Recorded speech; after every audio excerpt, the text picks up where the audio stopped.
¿Querés hacer un aporte a Oligarcas de la Nada así podemos seguir creciendo y grabar más podcasts? Entrá a cafecito.app/Oligarcas de la Nada y poné la cantidad de cafés que quieras.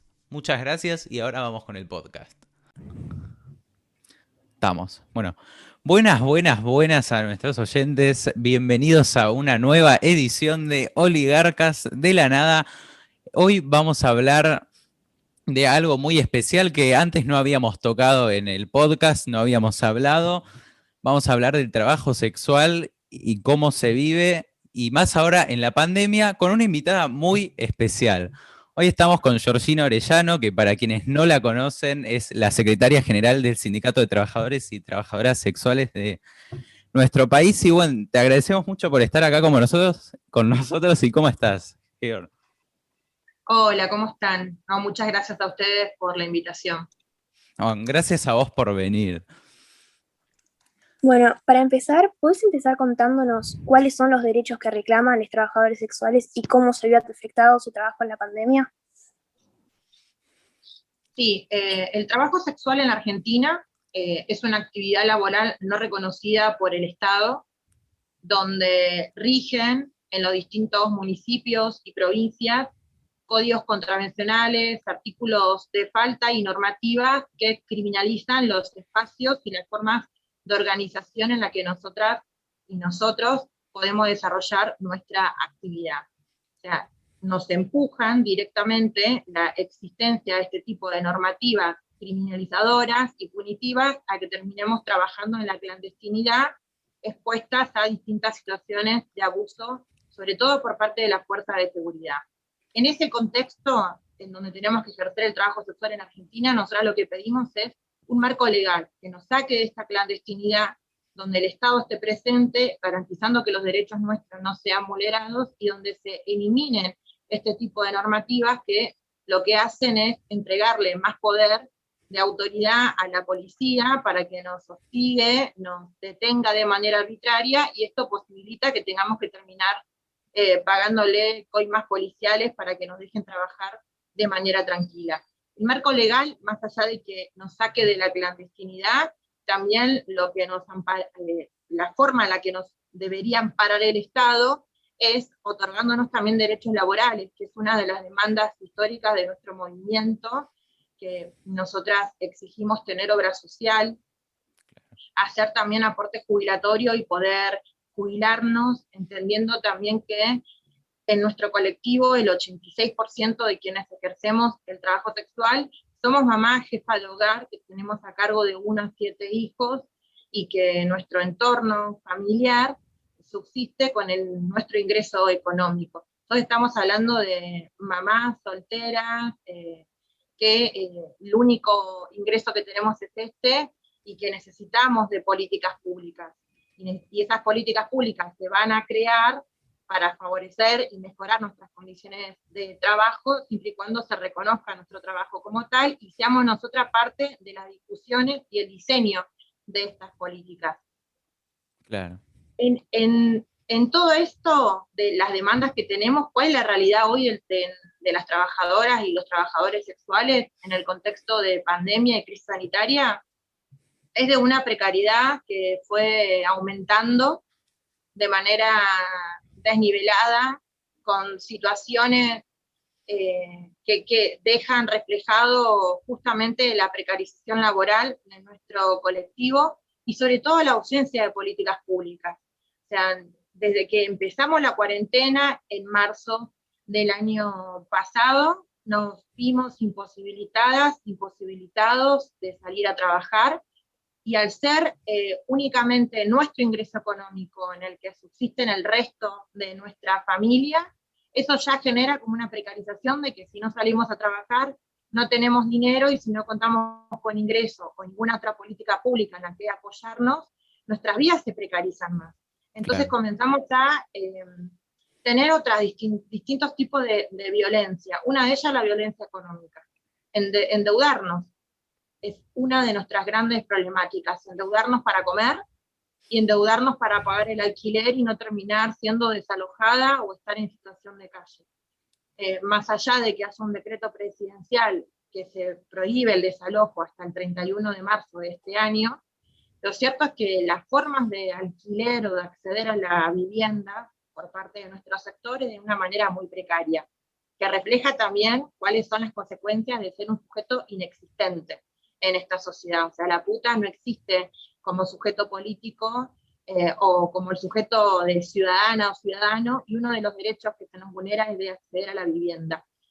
Nosotras terminamos pagando 2 o 3 veces más por el solo hecho de ejercer un trabajo que no está reconocido en Argentina, por el estigma, por la discriminación, los contratos con los dueños de los lugares donde alquilamos y vivimos son de palabra, o sea, no hay ningún contrato que figure donde nosotras podamos ampararnos, y ahí aparecen un montón de abusos que se fueron agudizando en el contexto de pandemia, donde también se incrementó la violencia policial.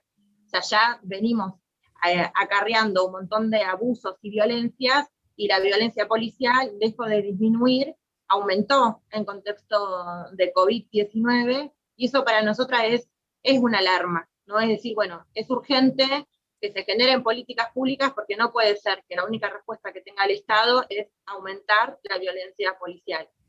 Sí, un desastre. Sí. Y, Ger, ¿cuál creéis que es el rol que deben tener las redes sociales e Internet con respecto del trabajo sexual? Nosotras le damos un buen uso, creemos nosotras, de nuestro lugar a las plataformas digitales. De hecho, venimos con una historia de 26 años de estar organizadas, de mucha lucha y mucha disputa con los medios de comunicación, a cómo teníamos que ser nombradas, a desaparecer de las sesiones policiales, donde siempre nos ubicaban, donde generaban como mayor estigma y nos ubicaban como un sujeto criminal, no poner en secciones policiales todas las problemáticas nuestras, como si fuese que no somos parte o no tenemos derecho a aparecer en la sesión sociedad, por ejemplo, o de información general. Y después a todas las narrativas que se construyeron sobre nuestras vidas, sobre nuestras decisiones, sobre nuestras situaciones y condiciones en las que tenemos que desarrollar el trabajo sexual. Así que cuando aparecieron las plataformas digitales como Facebook, que fue una de las primeras, nosotras cuando tuvimos acceso comenzamos a hablar por nosotras, a tener ahí una herramienta en donde nosotras éramos la protagonista de poder contar lo que queríamos contar, de poder difundir a través de las redes sociales nuestras demandas y también nuestras formas de organización y el rol que tiene y la importancia de estar organizadas y tener un sindicato. También de denunciar, es una plataforma en la que nosotras podemos visibilizar lo que la policía hace en la cotidianidad de las trabajadoras sexuales, los abusos y las distintas violencias que atravesamos por no estar reconocidas como trabajadoras, y de esta manera humanizar a la trabajadora sexual. Ubicarnos en un lugar de decir, bueno, este es mi trabajo, sabemos que es un trabajo que es súper desconocido por muchos sectores, y qué mejor que la gente y la sociedad lo conozca y que sea mostrado por nosotras mismas. Sí. Y, Georg, ¿vos sentís que hay un nexo entre el ser peronista y luchar por los derechos de las trabajadoras sexuales?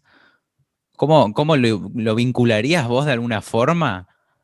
Y sí, claramente, el peronismo siempre fue, la columna vertebral del movimiento peronista fue la clase obrera, y lo sigue siendo. Sí.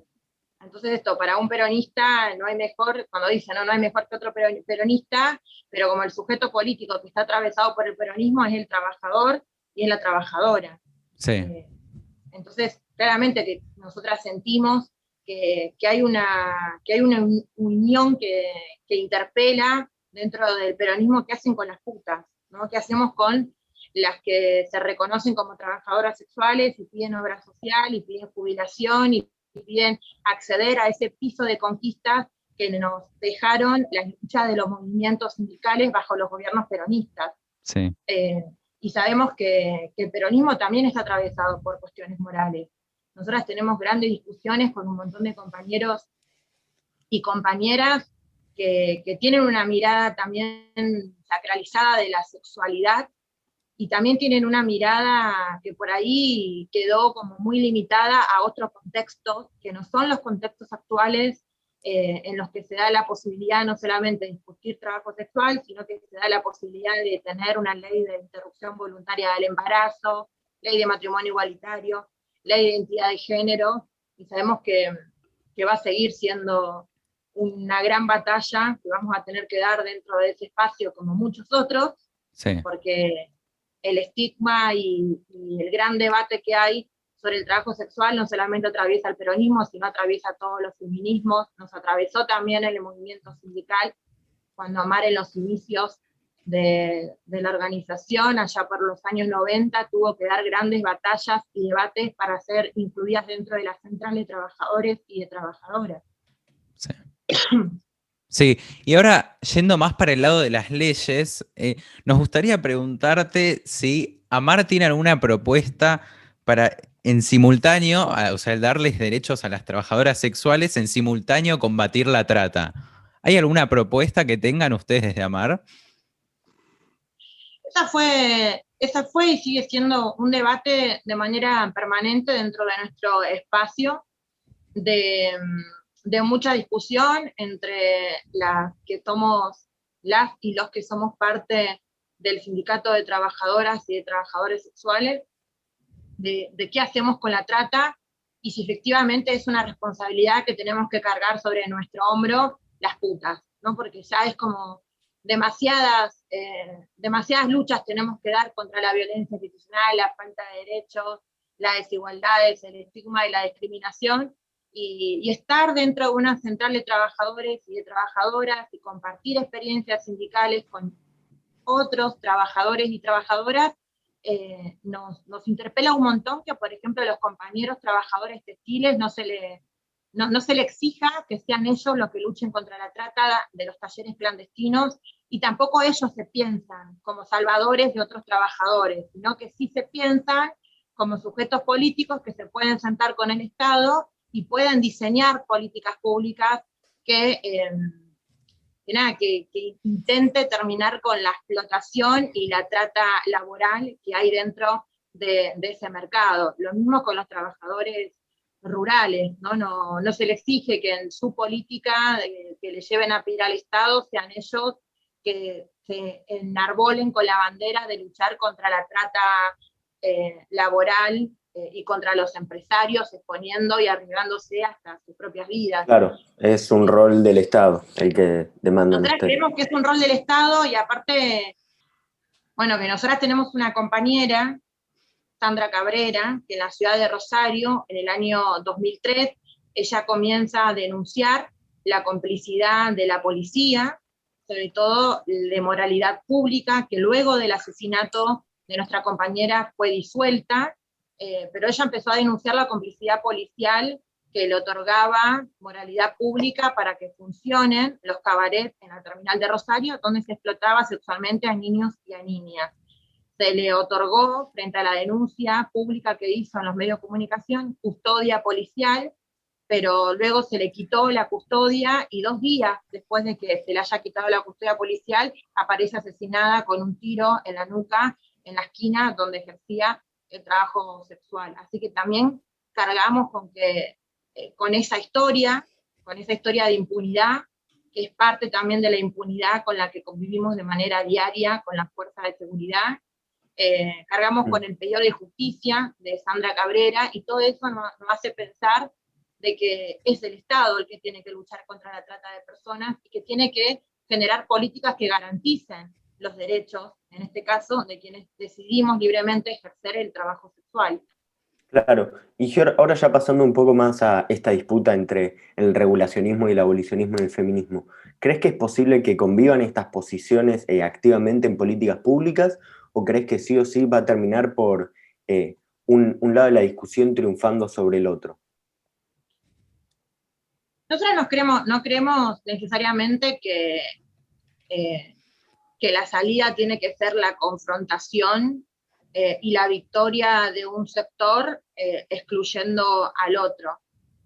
Me parece que hay que buscar otros mecanismos más superadores a todas las discusiones que se vienen dando dentro de los espacios feministas, con discusiones que no están saldadas, y sí sostenemos que no van a ser saldadas porque hay posiciones como ya que parecen irreconciliables, pero sí que el Estado tiene que apostar a una política superadora de darle efectivamente alternativas laborales para las personas que quieran otra opción a la prostitución, y que a la vez se pueda pensar en otorgarle derechos laborales a las personas que quieren seguir ejerciendo el trabajo sexual, pero lo quieren hacer con una presencia del Estado y mejorando sus condiciones de trabajo. Nosotras, Claro. desde el Perdón, sector de los aquí- feminismos, no logramos conciliar ambas posturas. Y Claro. algo que decías en relación a eso de que son posiciones casi irreconciliables, ¿a qué crees que se debe? ¿Es algo moral? Tiene que ver con muchas cosas. Por ahí, en algunas posiciones de algunas compañeras y personas que están y que abrazan la teoría por ahí abolicionista de la prostitución, también tiene que ser con creencias que les atraviesan y que nos atraviesan a nosotras y a nosotros como sociedad. También tiene que ver mucho con el desconocimiento que hay sobre nuestro trabajo. De hecho, sí nos encontramos en estos espacios feministas con muchas compañeras que antes tenían una perspectiva abolicionista y que cuando escuchan a las trabajadoras sexuales o se acercan a las organizaciones de trabajadoras sexuales, modifican su postura. Y eso no quiere decir que dejen afuera a las personas que quieran otra opción a la prostitución, sino que dicen, bueno, ese otro discurso es legítimo, esa lucha es legítima, esa política y demanda del Estado es legítima, pero esta otra que quieren las trabajadoras sexuales también. Y eso es un poco lo que nos fuimos encontrando en todos estos años donde fuimos incursionando en los espacios feministas tratando de romper un discurso hegemónico donde solamente era posible pensar la prostitución con la victimización de las personas que lo ejercen. Georg, te hago una pregunta. ¿Es correcto usar el término regulacionista? Siempre tuve esa duda porque yo una vez lo usé y me corrigieron. Es, Sí. No, no es correcto. No es correcto porque nosotras no queremos que el Estado regule el trabajo sexual. Hay distintos modelos que los estados y los gobiernos a nivel internacional llevaron adelante como una política en torno a la prostitución. Está el abolicionismo, el prohibicionismo, el regulacionismo y el reglamentarismo. Lo cierto es que sí ahí hay un consenso dentro de todas las organizaciones de trabajadoras y trabajadores sexuales a nivel internacional que no queremos ninguno de estos cuatro modelos, porque los cuatro modelos no fueron pensados con las trabajadoras y los trabajadores sexuales.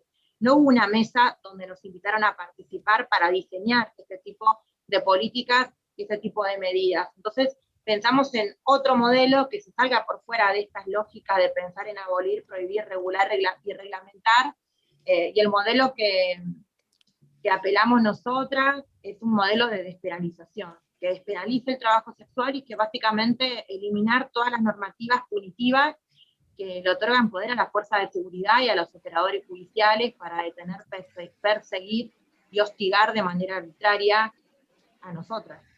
claro. Claro.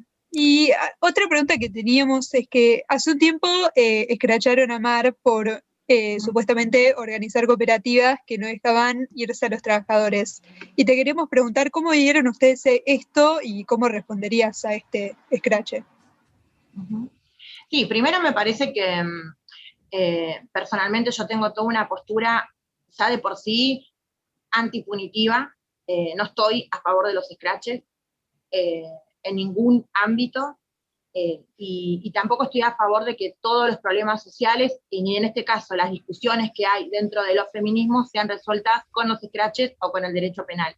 Me parece que ahí nos falta más diálogo, nos falta tener la capacidad de madurar y escuchar y armar un ámbito donde todas las voces sean escuchadas y conocer la realidad de las trabajadoras sexuales. En este caso hay muchas formas de organización de las compañeras. Yo ejerzo trabajo sexual en la calle hace 15 años, pero también es cierto que hay un montón de compañeras que ejercen el trabajo sexual y que se organizan para ejercer el trabajo sexual de múltiples maneras. También lo que es cierto es que esas formas que tienen las compañeras en los ámbitos privados de organizarse para poder trabajar son criminalizadas con la reforma de la ley de trata que se aprobó en el año 2012.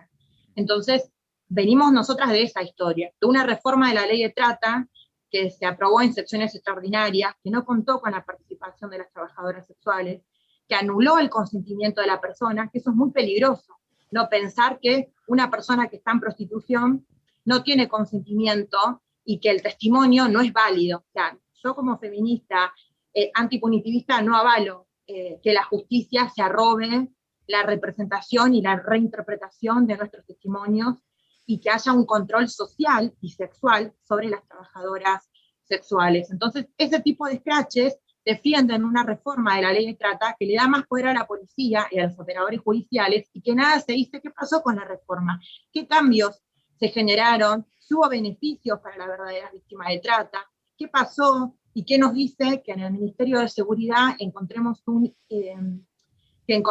informe público en donde en los 2 delitos federales, donde hay más mujeres procesadas, esté el de trata con fines de explotación sexual, que por el otro lado esté el narcomenudeo.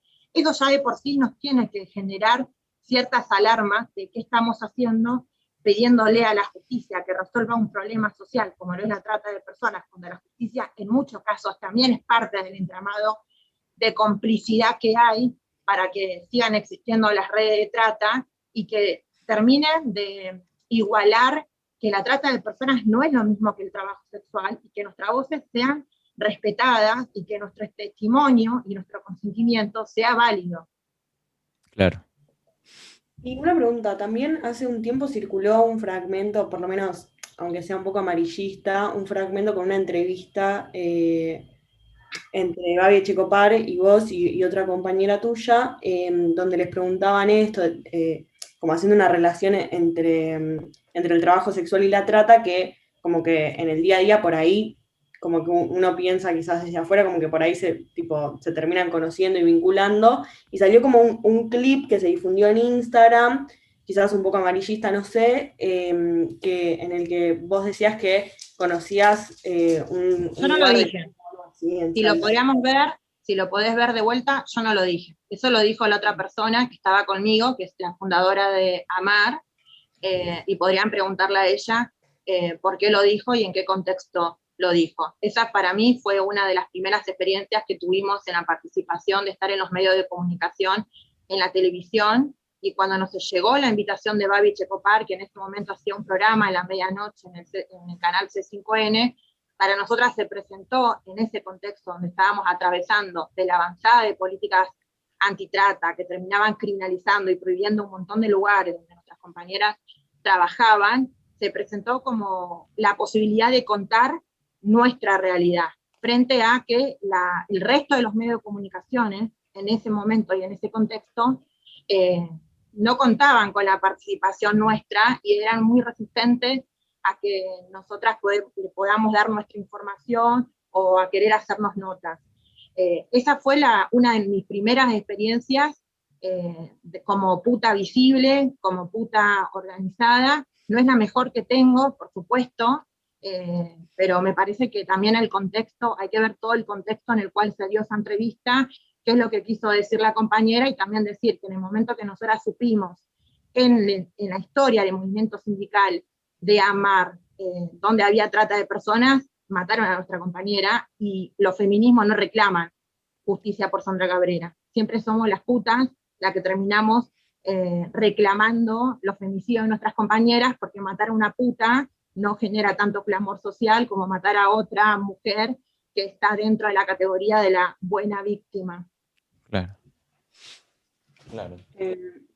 Y otra pregunta, con el tema también de, como más del lado del abolicionismo, que quizás en algunos, digamos, en algunos ensayos y eso sostiene que, digamos, por el hecho de que la gran mayoría de los trabajadores sexuales son mujeres, lo que termina haciendo en la práctica es que se termine cosificando más el cuerpo de la mujer y que en realidad todo el discurso de liberación de la mujer, empoderándose para ser trabajadora sexual, nos termina quizás cosificando más y que en realidad el varón se queda como afuera de eso y nada, incluso los trabajadores sexuales tengo entendido, los varones, que la gran mayoría trabaja como para otros varones, y digo, terminas siendo siempre el cuerpo al servicio del cliente, que casi siempre es varón, y terminás perpetuando eso de que, nada, por tener plata y ser varón podés conseguir el consentimiento de los demás.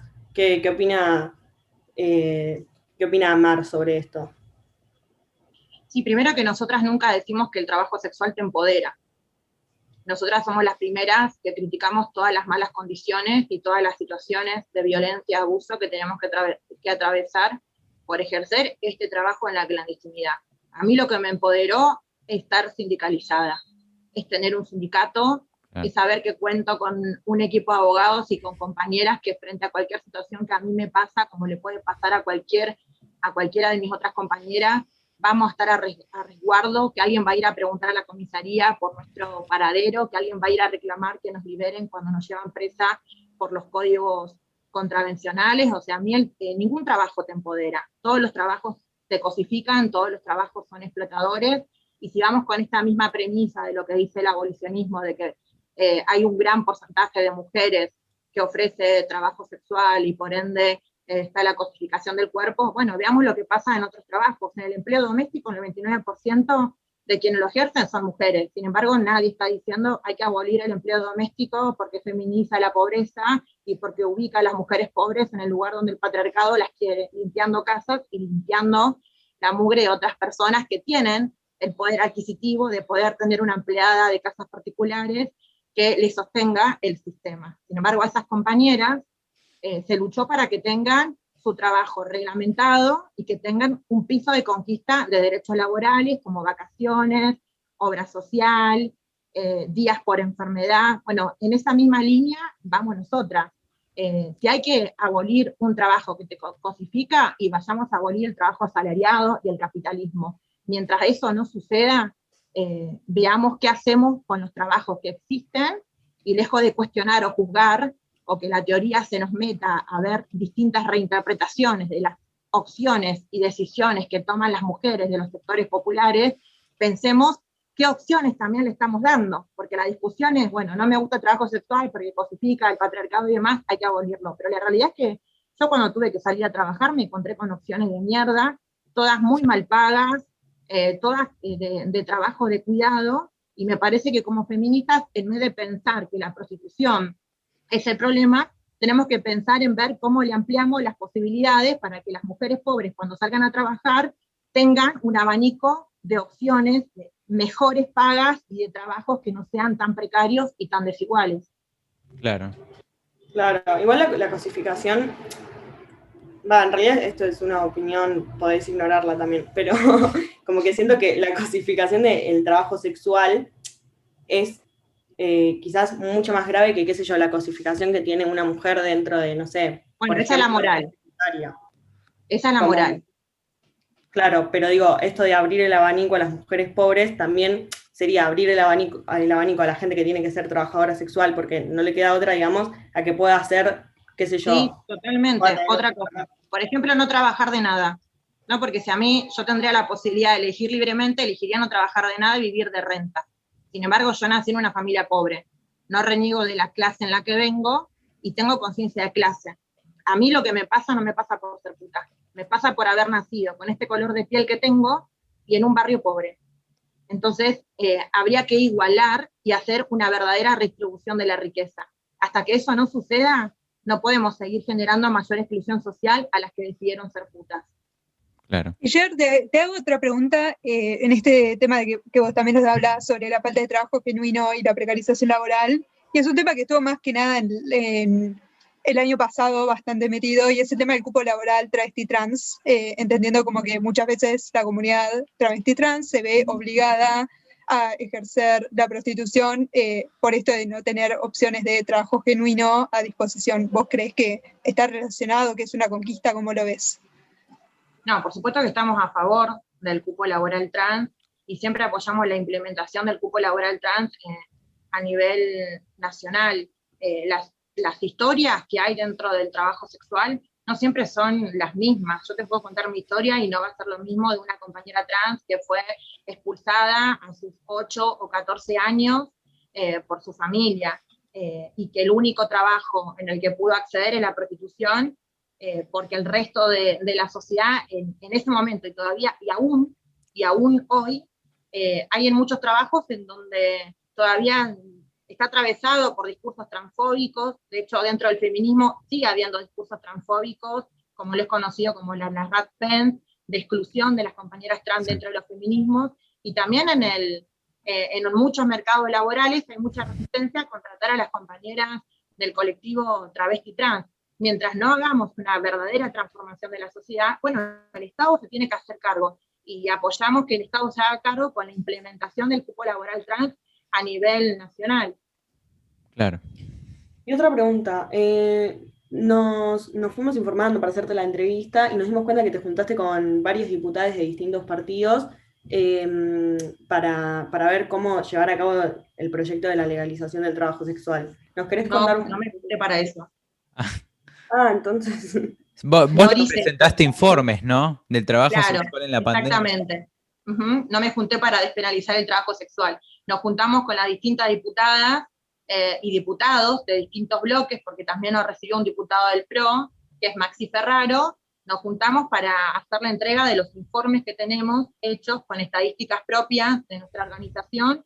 Uno es cómo incrementó la violencia institucional en el contexto de COVID, Sí. y el otro es trabajo sexual y COVID, donde refleja todo el grado de desigualdades y precariedades que se profundizaron en el contexto de pandemia hacia nuestro colectivo. Es darle a conocer, bueno, la realidad hoy en pandemia de las trabajadoras sexuales es esta. Después ellos y ellas verán qué hacen con los informes, y nosotras también veremos qué más hacemos y qué otras estrategias desarrollamos para que eso se convierta en alguna política pública. ¿Y ves cercano, Geor, alguna... ¿Lo ves cercano que llegue al Congreso? ¿Cómo están? ¿Están creemos optimistas con eso? ¿Cómo? Mira, yo hace 15 años que soy trabajadora sexual y nunca me imaginé que en algún momento lo iba a contar públicamente, Sí. y tampoco era un horizonte para mí que mi familia me aceptara por el trabajo que yo había decidido ejercer. Y sin embargo pasó, y hasta a mí misma me sorprendió que tengo un hijo que acepta mi trabajo, que estoy organizada, que soy visible cuando renegaba mucho del trabajo que había decidido hacer, y siempre pensaba el día que lo iba a dejar, porque tenía mucha vergüenza y mucha culpa de ser trabajadora sexual en un momento donde no estaba organizada y no conocía de los derechos que teníamos, y naturalizaba un montón de cosas que nos sucedían, como por ejemplo pagarle a la policía, y presa porque no le queríamos seguir pagando a la policía. Sí. Así que todo puede suceder, y todo sucede. O sea, son cada vez más las voces de trabajadoras y trabajadores sexuales de distintos ámbitos y distintos espacios que salen a alzar su voz, y son cada vez más los espacios en los que sentimos que se nos escucha, donde recuperamos espacios como lo fueron el Encuentro Nacional de Mujeres, donde no teníamos un taller, y ahora tenemos un taller propio, que nos reconoce el trabajo sexual como un trabajo y respeta nuestra autodeterminación como trabajadoras sexuales, y también lo posterior que nos dejó el primer Ni Una Menos, ¿no? Con asambleas donde nosotras pudimos participar, pudimos alzar la voz, y haya documentos ahora, de cara al 8 de marzo, donde se han incorporado parte del pliegue de las demandas de nuestro colectivo. Y Ger, más a modo de cierre ya esta pregunta, y es, ¿por qué opinás que hay gente que hoy en día está en contra de la prostitución?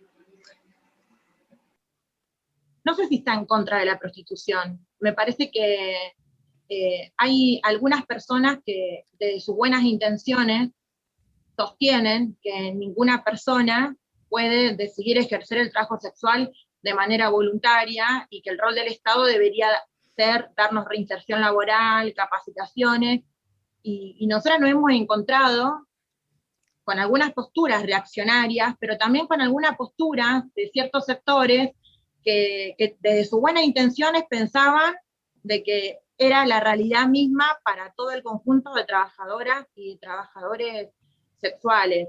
Y vuelvo a repetir, se cruza un montón de cosas, se cruza la moral, se cruza el desconocimiento, se cruza también lo sexual, De hecho, nosotras siempre hablamos de por qué siempre tenemos que aclarar que somos trabajadoras sexuales, cuando otros trabajadores y trabajadoras no andan aclarando que son trabajadores de comercio, de call center, sino que son trabajadores y trabajadoras y punto. Sí. Entonces lo sexual tiene mucho que ver con las grandes discusiones y divisiones que se generan, y cuando no logremos separar lo sexual del trabajo y hablemos de las condiciones de las trabajadoras sexuales, la verdad que vamos a seguir estando en la misma situación de desamparo y de desidia. Bueno, Hegor, para ir cerrando, te queremos agradecer mucho por tomarte el tiempo de hablar con nosotros. Estuvo muy, muy interesante escucharte, a vos que sos una persona, una referente, una militante, y también que lo vive en primera persona. Así que esperemos que puedan conquistar derechos pronto y decirles a nuestros oyentes que nos pueden escuchar en Spotify, en Google Podcasts, en YouTube. Nos pueden seguir en Instagram y a vos, ¿cómo te pueden encontrar, Hegor, en las redes sociales? Sí, Sí, están las redes sociales de AMAR, donde se sube toda la información, que es Puta Feminista, y después hay, en el mío personal, es Yor Orellano, y después hay un montón de perfiles y cuentas de trabajadoras y trabajadores sexuales también hablando en primera persona y mostrando el día a día de su trabajo.